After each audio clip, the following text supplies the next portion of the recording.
what is going on. And now, of course, politicians also should take their hands off chieftaincy issues so as to bring about peace. Well, I wanted to ask you, how can they do that?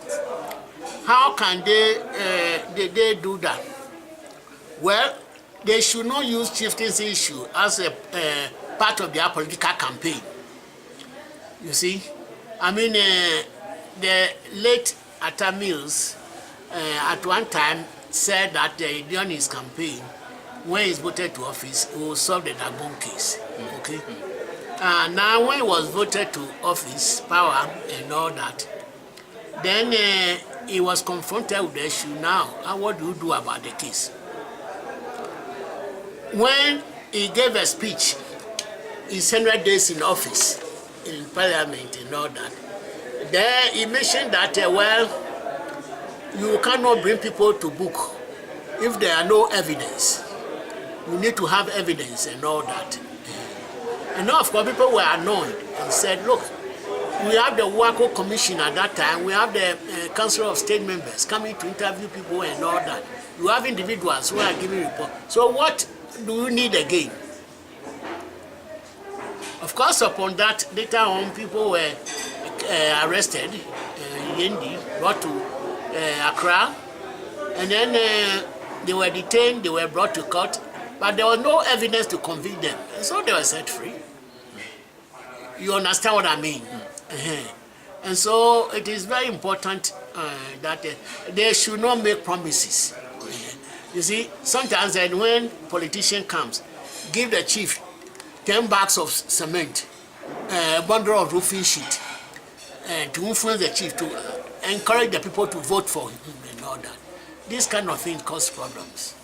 And so that's some of the things when we are saying that they should take their hands off chieftaincy issues. Great. Yeah.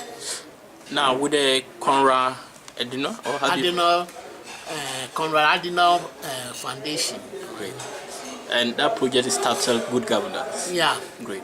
What is your methodology? What format is this one going to take once more? How is your format? Because we have had NORIP, we have had other projects initiated. And like you said, NORIP was a very interesting project, but it never succeeded. Or it did its part. SADA came, it did its part. But we are still engulfed in those things. What is your, what format is yours taking? Yeah, I think the format is just citizen participation in the whole of this project. So that, first of all, they need to be educated. You cannot talk, your capacity is not built.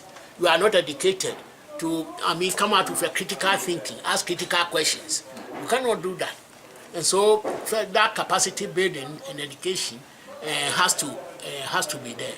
And so that the people can hold those authorities accountable, can challenge them on things so that they don't keep quiet, you see.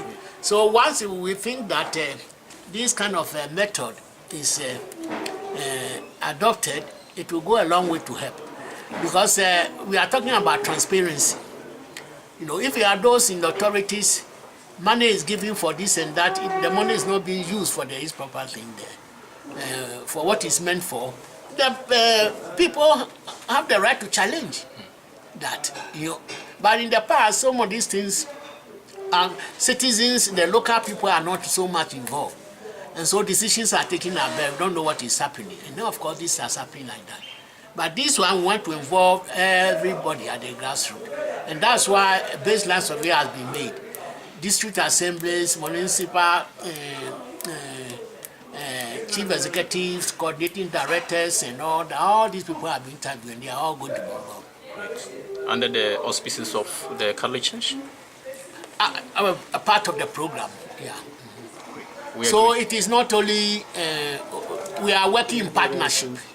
We are working in partnership. So that's why we work with